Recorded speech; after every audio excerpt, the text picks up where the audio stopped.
ಹಿಂದೂ ಜಾಗರಣ ವೇದಿಕೆ 80ನೇ ವರ್ಷದ ಸ್ವಾತಂತ್ರ್ಯೋತ್ಸವದ ನಿಮಿತ್ತವಾಗಿ ಪಂಜಿನ ಮೆರವಣಿಗೆಗೆ ಇಲಾಖೆಗೆ ನಾವು ಅನುಮತಿಯನ್ನು ಕೇಳಿದ್ವಿ. ಇದೇ ತಿಂಗಳು 5ನೇ ತಾರೀಕು ನಾವು ಅನುಮತಿಯನ್ನು ಕೇಳಿ ಇಲಾಖೆ ಜೊತೆ ಮಾತನಾಡಿದ್ವಿ.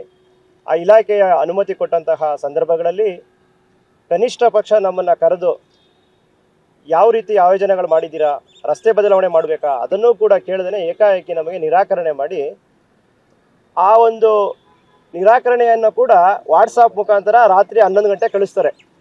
ಆ ಕಳಿಸಿದ ತಕ್ಷಣ ನಾವು ಏನು ಮಾಡ್ತೀವಿ ಅಂತ ಅಂದರೆ, ಆ ನಿರಾಕರಣೆ ಮಾಡಿದ್ಮೇಲೆ ಮತ್ತೆ ನಾವು ಅವ್ರ ಜೊತೆ ಹೋಗಿ ಮಾತನಾಡೋದಕ್ಕೆ ಆಗೋದಿಲ್ಲ. ಆ ಕಾರಣದಿಂದ ನಾವು ನ್ಯಾಯಾಲಯದ ಮೊರೆ ಹೋಗಿದ್ವಿ. ನ್ಯಾಯಾಲಯದ ಮೊರೆ ಹೋದ ಸಂದರ್ಭಗಳಲ್ಲಿ ಅಲ್ಲೂ ಕೂಡ ಕಳೆದ 4 ದಿನಗಳಿಂದಲೂ ಕೂಡ ಬೆಂಚ್ನಲ್ಲಿ ಚರ್ಚೆಗಳಾಗಿ ಕೊನೆಯದಾಗಿ ನಮಗೆ ನ್ಯಾಯಾಲಯ ಅನುಮತಿಯನ್ನು ಕೊಟ್ಟಿದೆ. ನಮ್ಮ supreme court additional advocate general ಆದಂಥ ಅರುಣ್ ಶ್ಯಾಮ್ ಅವರು ನಮ್ಮ ಪರವಾಗಿ ವಾದ ಮಾಡಿ ಈ ದಿನ ಸಂಜೆ 5:30ರಿಂದ 9:30ರವರೆಗೂ ಕೂಡ ಘನ ನ್ಯಾಯಾಲಯ ನಮಗೆ ಅನುಮತಿಯನ್ನು ಕೊಟ್ಟಿದೆ. ನಮಗೆ ನ್ಯಾಯಾಲಯದ ಮೇಲೆ ಅಪಾರವಾದಂತಹ ಗೌರವ ಕೂಡ ಇದೆ, ಮತ್ತು ಈ ದೇಶದ ಮಣ್ಣಿನ ಮೇಲೂ ಕೂಡ ನಮಗೆ ಅತಿಯಾದ ಪ್ರೀತಿ ಮತ್ತು ಗೌರವ ಕೂಡ ಇದೆ. ಈ ದೇಶದ ಮಣ್ಣನ್ನು ಪ್ರೀತಿಸುವುದು ನಾವೇ, ಈ ದೇಶದ ಸಂವಿಧಾನವನ್ನು ಕೂಡ ಪ್ರೀತಿಸ್ತೀವಿ ಮತ್ತು ವಿಶ್ವಾಸದಿಂದ ಅದನ್ನು ನಾವು ಸ್ವೀಕಾರ ಮಾಡ್ತೀವಿ. ನ್ಯಾಯಾಲಯ ಈ ಅನುಮತಿಯನ್ನು ಕೊಟ್ಟಿರೋದು ನಮಗೆ ಬಹಳ ತುಂಬ ಸಂತೋಷ ಮತ್ತು ಖುಷಿಯನ್ನು ತಂದಿದೆ. ಈ ದಿನ 5:30ಕ್ಕೆ ಪಂಜಿನ ಮೆರವಣಿಗೆ ನಡೆಯುತ್ತೆ. ರಾತ್ರಿ 9:30ರವರೆಗೂ ಕೂಡ ಅನುಮತಿಯನ್ನು ಕೊಟ್ಟಿದೆ.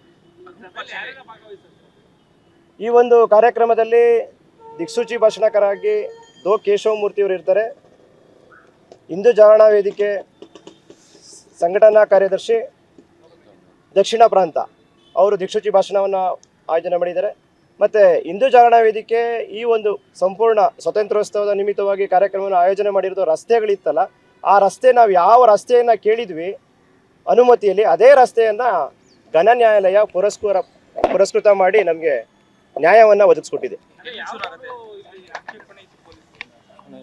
ಅವರು ನಾವು ಕೇಳಿದ್ದು ಹಳೆ RMC ಸರ್ಕಲಲ್ಲಿರುವಂತಹ ಮಹಾಗಣಪತಿ ದೇವಸ್ಥಾನದಿಂದ ಹೊರಟು ಎಡಕ್ಕೆ ಸಾಡೆ ರಸ್ತೆ ಬರುತ್ತೆ, ಅಲ್ಲಿಂದ ನೇರವಾಗಿ ಮೀನಾ ಬಜಾರು, ಅಲ್ಲಿಂದ ನೇರವಾಗಿ CCB ಬ್ರಾಂಚ್ ಆಫೀಸ್, ಅಲ್ಲಿಂದ ಮತ್ತೆ ಬಲಕ್ಕೆ ತಿರುಗಿದ್ರೆ ಅಶೋಕ ರಸ್ತೆ, ಅಲ್ಲಿಂದ ನೇರವಾಗಿ ಲಷ್ಕರ್ ಸ್ಟೇಷನ್ನು, ದೊಡ್ಡಗಡಿಯಾರ, ಕೋಟೆ ಆಂಜನೇಯ ಸ್ವಾಮಿ ಅಂತ ಇಷ್ಟು ರಸ್ತೆಯನ್ನು ನಾವು ಮೆನ್ಷನ್ ಮಾಡಿದ್ವಿ. ಆ ರಸ್ತೆಯನ್ನು ಕೊಡೋದಕ್ಕಾಗುವುದಿಲ್ಲ ಅಂತ ಪೊಲೀಸ್ ಇಲಾಖೆ ನಿರಾಕರಣೆ ಮಾಡಿತ್ತು. ಆ ನಿರಾಕರಣೆಯನ್ನು ನಾವು ಪ್ರಶ್ನಿಸಿ ನ್ಯಾಯಾಲಯಕ್ಕೆ ಹೋಗಿದ್ವಿ. ನಮ್ಮ ನ್ಯಾಯಾಲಯದಲ್ಲಿ ನಮಗೆ ಜಯ ಸಿಕ್ಕಿದೆ.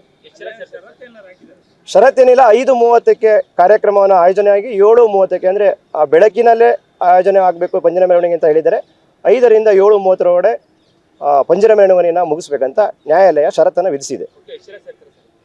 ಅದಕ್ಕೆ ನಾವು ಜಾಗರಣ ವೇದಿಕೆಯಿಂದ ಒಂದು 100 ಸಂಖ್ಯೆ ಸೇರ್ತೀವಿ. ಇನ್ನು ವಾಲಂಟ್ರಿಯಾಗಿ ಬಂದರೆ ಬರ್ಬೋದು.